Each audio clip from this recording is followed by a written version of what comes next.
why don't we start with this? The Olympics are a week away. Yeah. And you are a veteran of these Olympics. Right. And you just told me you're trying to qualify again. What kind of emotions go through your mind, your body, as you think about the Olympics now? Again, here they are. Right. Yeah. Well, it's my 4th time around. So I'm kind of a veteran when it comes to it. So I don't really get nervous anymore. Like, I used to not be able to eat before contests. I get so, like, bound up, like, so nervous.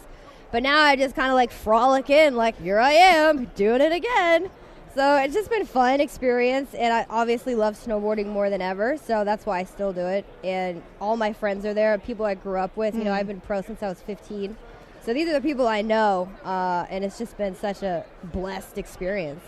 What do you remember about '06? It was your first time. You win was. gold. Yep. What do you remember about do you call it a run in snowboarding? Right, it is a run. What do you remember about the run? Right. Well, I won on my first run, which was crazy because I was actually hurt while I was there. First time, first run. First run. Wow. Yeah. So they, like, hooked me up with a really good score, and I hadn't even practiced all week. I had a cortisone shot in my knee. I didn't even get to go to opening ceremonies. I was just sitting at the hotel, like, okay, just visualizing my run, what I wanted to do, and, like, that just shows the power of the mind. Like, because I could have been negative about it, like, I'm hurt, can't do anything, but I was just like, I'm here to enjoy myself and, you know, try my hardest, represent America, and it just all worked out in my favor.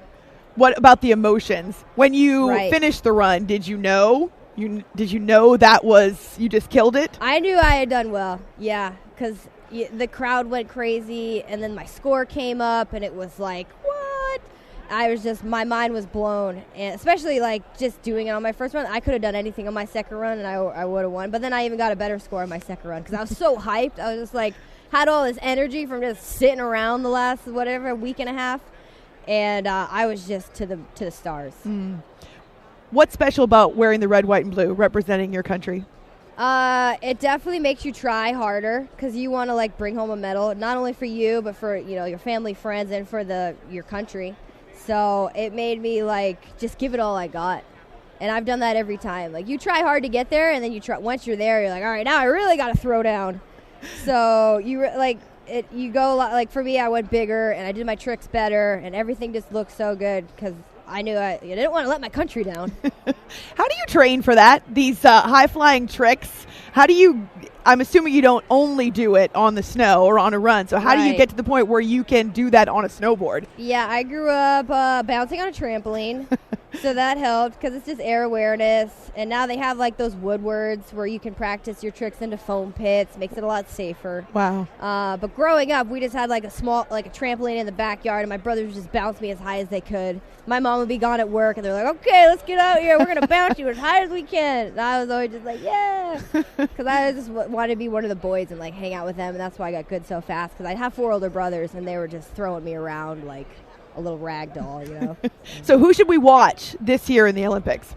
Our half-pipe team is, like, so strong. Sean White's going for his 4th. We're the same age, and he'll be there. He's looking so good. Ben Ferguson is, like, the new face going to the Olympics. And then for the girls, Chloe Kim obviously is, like, the Sean White of girls. She's, like, so good, so unbeatable, really.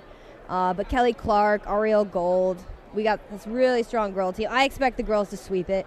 Awesome. Because they're just so good right now. Well, I mean, we've always been good, but we're really good now. I love that I'm sitting here on Radio Row Super Bowl week in Minneapolis, and my first guest is an Olympian in the snowboard. 2006 gold medal winner Hannah Teter with us here after hours on CBS Sports Radio. The older you get, a lot of athletes talk about this, how it becomes a little bit of a different training regimen and routine. How did you change as you spent years and years in the sport, but then had to kind of keep up with younger kids? Right. Yeah, I mean, falling definitely hurts a lot more now. I used to use it as motivation. I'd fall super hard, and I'd get back up. Like, I'm going to try that trick again right now. And now I'll fall. I'm like, I'll see you in the lodge. I'll be back up here in an hour or two. But you definitely have to, like, work harder as you get older. You're not as, like, you know, Gumby as you used to be. So I train a lot. I work on my endurance a lot, which is what snowboarding is all about. Because, you know, you take your runs, you have your practice, and then you got to wait an hour and a half before you compete. And you're like, oh, I'll just be up here standing in the cold. So it's just a lot of mental focus, a lot of stamina, a lot of endurance training. One of the big issues in the NFL is concussions. Every year, in fact, in season even, they're adding protocols, independent doctors to try to spot symptoms on the field and keep guys off the field if they might, in fact, have a concussion. You mentioned that you've had a couple. Yep. How does your sport deal with head injuries? I mean, it's just part of the game. And there's a lot of precaution if you get one to like take the time off and to do all the things that, get you better faster. But it's definitely, we take a beating out there too. People get broke off all the time. And that's why it's called action sports and extreme sports, is because, we get down and gritty. So. But take the precaution. Do you self-report though, or do you have people who are looking for symptoms? They have like these things you go through beforehand, and then they'll have you do it after the concussion. Like a baseline. To see how you are and how long you should take off. And Before we talk about Special Olympics, I'm excited to talk about that. Favorite place you've ever gone snowboarding? I mean, I moved out to Lake Tahoe for a reason.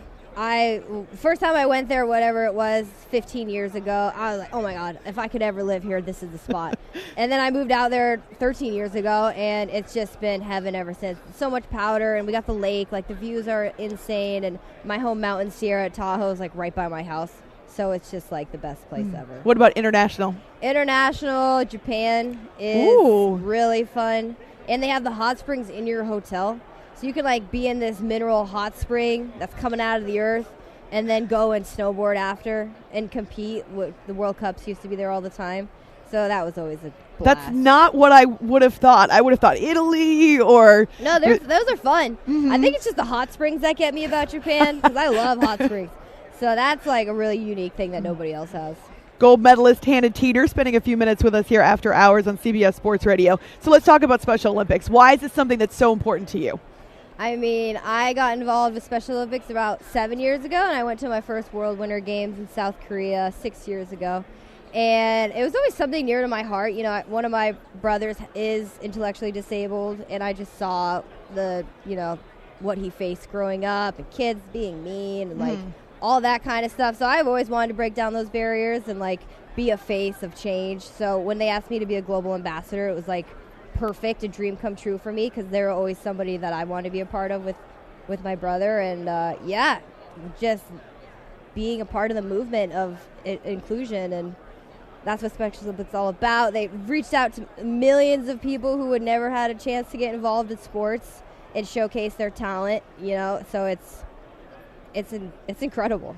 I worked with Special Olympics when I was in college, and one of the things that always sticks with me is how much they compete for the love of what they're doing. They want to win, of course. Oh, yeah. But very often it's about just being out there and doing it, having a chance to compete. It brings you back to the reason you started. I was just at X Games, and we have the unified race at X Games with the Special Olympians.